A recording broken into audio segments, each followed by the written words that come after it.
Dawn breaks over the Wiltshire hills, a pale sun spilling through a quilt of fog. Crows lift from the churchyard yews, their wings beating against the damp air. The bells of morning prayer ring faintly through the valley, calling the day to order. A boy stands by the window of a rectory house, the chill of the glass against his fingers. He watches the light crawl across the stone walls of the village church opposite, watching, measuring, learning. His breath fogs the window. In the next moment he's gone, dashing across the creaking floorboards, chasing a thought that's just sparked alive. Downstairs, the smell of ink and candle wax thickens the air. His small desk is a clutter of parchment, ink pots and odd mechanical scraps. Pulleys, bits of thread and brass wheels taken from an old clock. The boy bends close, eyes wide and bright as the candlelight flickers across his sketches. Towers, arches, curious machines that move with gears and weights. He hums softly, lost in concentration, the world outside falling away. Through the narrow window, the village stirs. Clatter of hooves, distant chatter, the slow rhythm of another English morning. The sound filters in, but the boy barely hears it. His hand trembles slightly as he adjusts a line on the page, his lips moving as he mutters to himself about balance, symmetry, and light. Later, at Westminster School, the noise changes. Gone are the soft bells of Wiltshire, replaced by the echo of footsteps on marble floors, the murmur of Latin recitations, the rustle of pages in candle-lit classrooms. The air smells of chalk and ink and cold stone. The boy sits near the back of a hall, eyes fixed not on the teacher, but on the patterns of shadow playing across the vaulted ceiling. Geometry, grace. He feels something stir, a sense that numbers could be beautiful, that shape and order might carry the divine. When the others leave for their midday meal, he stays behind. A scrap of parchment slides beneath his hand. A quill scratches out another drawing. This one is a small church, his own imagining. Round arches, a dome that lets in light from all directions. He leans back, smudged with ink, and smiles faintly, as though he's seen something no one else yet can. Outside, the bells of the city call out again. Louder now, brighter. They sound not like an end, but a beginning. London in the mid-1600s is a maze of stone and smoke, a living engine of trade and thought. In a narrow street near Bishopsgate, the windows of a lecture hall glow against the early evening fog. Inside, rows of young men lean forward in flickering candlelight, eyes fixed on a slender figure at the front of the room. He speaks softly. Chalk taps the board. Clean, deliberate strokes. A circle, a line bisecting it, another curve. Perfect. The air smells of tallow and dust, thick with the warmth of candles and bodies. His sleeve brushes white with chalk as he draws. Every form, he says, answers to a law. Even beauty obeys reason. Outside, rain whispers against the glass. A coach rattles past. Somewhere in the dark, a bell tolls for vespers. Inside, minds ignite. This is not only a class, it's a spark. Later, in his small study, the scholar sits alone by a sputtering lamp. The table is cluttered with lenses, parchment, metal instruments. The tools of a man who refuses to see boundaries between disciplines. He peers through a polished lens, turning it gently, watching light fracture into colour. The reflection of flame shivers across the brass. He murmurs a note to himself, something about proportion, symmetry, and the divine geometry of creation. He doesn't yet call himself an architect. He's a mathematician, an astronomer, a philosopher. But the seed is growing. He sees cathedrals in the structure of the cosmos, the same logic in a column as in an orbit. His hand moves again, this time not with a telescope, but with a pencil. Curves, arches, the language of the heavens transcribed into stone. The rain thickens, drops beat against the windows like a slow metronome. Across the hall, faint laughter drifts from another chamber.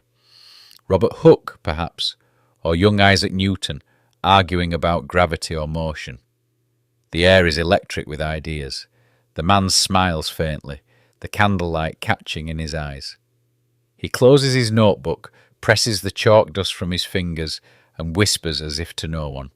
He blows out the lamp. Darkness folds the room. Outside, the rain fades into silence, and somewhere, deep in the mind of this scholar, the first outlines of a new London begin to form. A single spark in a baker's shop on Pudding Lane flickers and catches. Within moments, the air itself seems to ignite. Flames twist up the timbered walls, snapping through beams soaked with centuries of oil and pitch.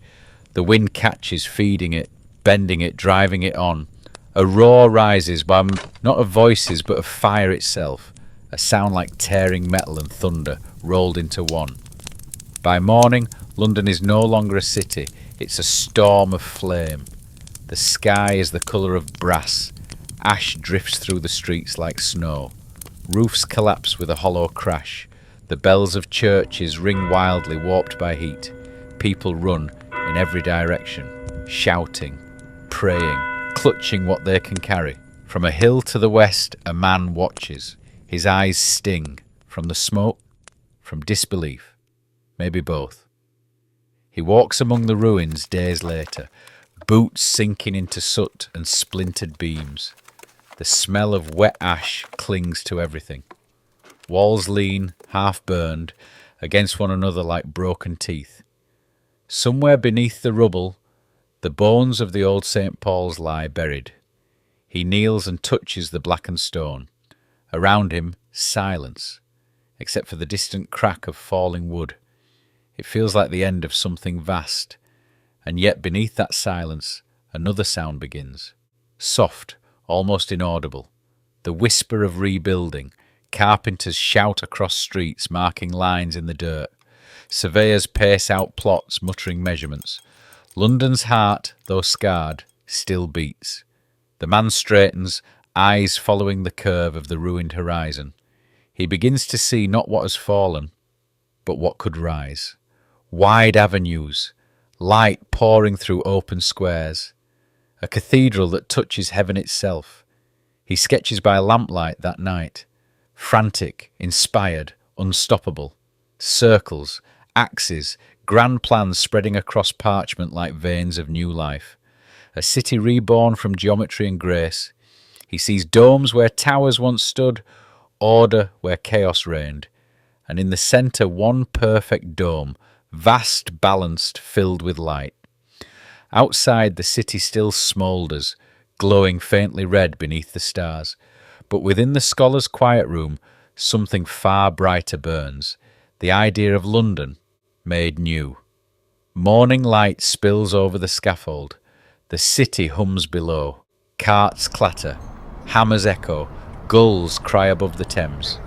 From this high platform, London looks smaller, quieter, a patchwork of roofs stitched by pale smoke. But here, at the heart of the city, something immense is taking shape. Dust floats in shafts of sunlight as the masons move, steady, deliberate, rhythmic, stone on stone, mallet and chisel. The scent of lime and wet mortar fills the air. Wooden cranes creak as they lift great blocks skyward. Every sound feels ancient, ritualistic.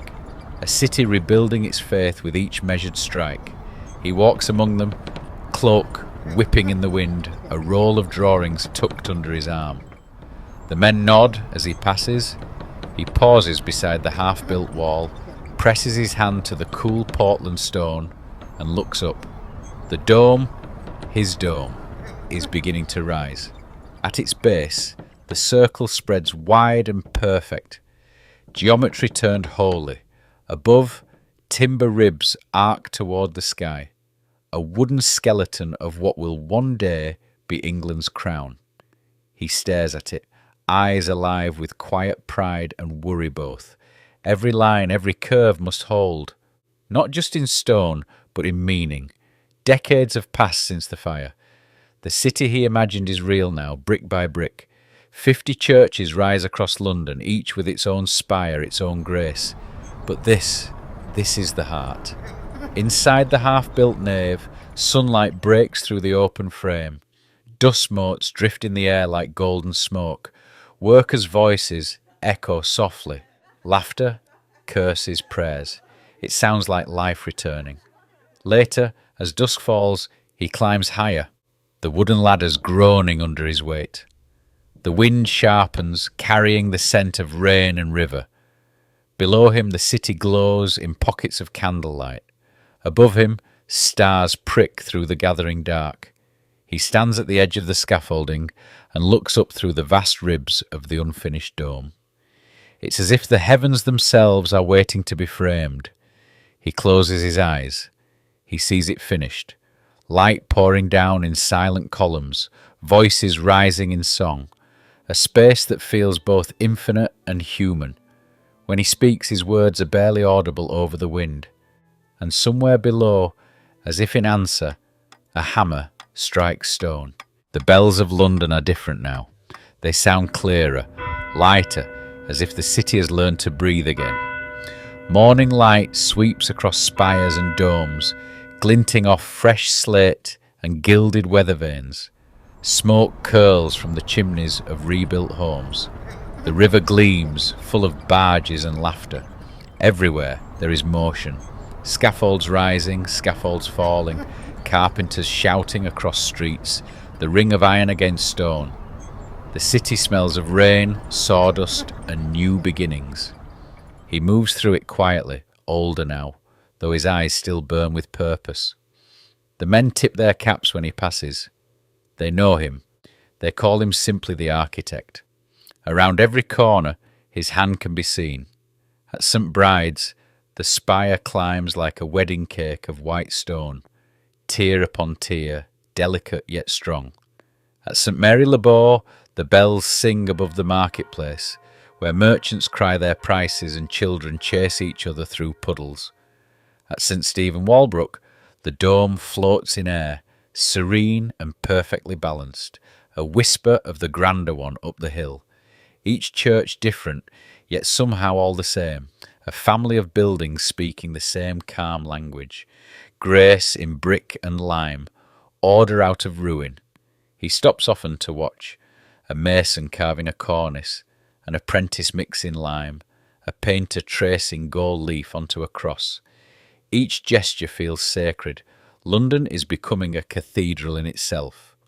In his papers lie other visions, grander still. Palaces at Hampton Court, the observatory at Greenwich, halls for scholars and kings, geometry, music and faith all woven together in line and light. Evening falls again. He stands on a rise beyond the city walls, cane in hand, and looks back. The skyline ripples in the orange glow, domes and spires, arches and towers, a composition of stone and sky.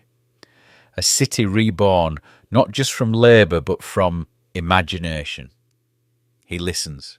Below, the bells begin to ring one by one, calling the people to prayer, to supper, to rest. The sound rolls through the air. He smiles faintly. The years have been long, but this sound, this harmony, was worth them all. The sun rises gently over London. It touches the domes and spires with gold, spilling across rooftops and river alike. The city breathes slowly now, the chaos of rebuilding replaced by rhythm, by order. He walks through St. Paul's barefoot on the smooth stone, listening to the echo of footsteps and murmured prayers. The space smells faintly of wood polish, candle wax and quiet devotion. Outside, the streets hum with daily life.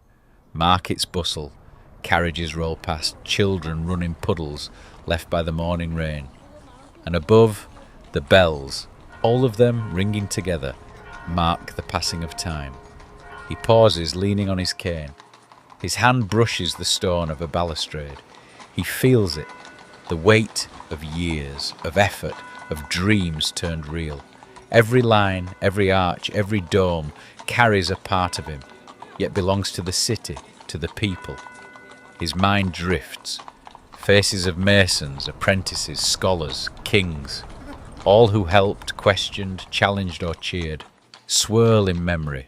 The years have been long, sometimes lonely, sometimes frustrating, but in every struggle there was purpose. Every setback shaped the vision. The Thames glimmers in the late afternoon sun. The city stands, not perfect, never perfect, but alive. Its skyline sings in stone and light. Harmony is visible now, and for the first time in decades he feels the work complete, though he knows that a city is never truly finished. As evening falls, London exhales. A final bell tolls from the distant tower, resonant and calm. He leans back, watching the glow of lanterns in the windows. Time moves on, but the imprint remains. A reminder that vision, patience and genius can reshape the world. Modern London hums with energy, a city of glass, steel and motion. Yet beneath the bustle, Wren's vision endures. Domes and spires still punctuate the skyline, St. Paul's standing proud above the river, a silent witness to centuries of change. His harmony of form and function echoes in streets, squares and churches, shaping the way London breathes. Commuters pass under his arches, tourists gaze upward in awe, and the bells he designed still call the city to pause. Wren's genius reminds us, even in the modern world, architecture can inspire, uplift and endure.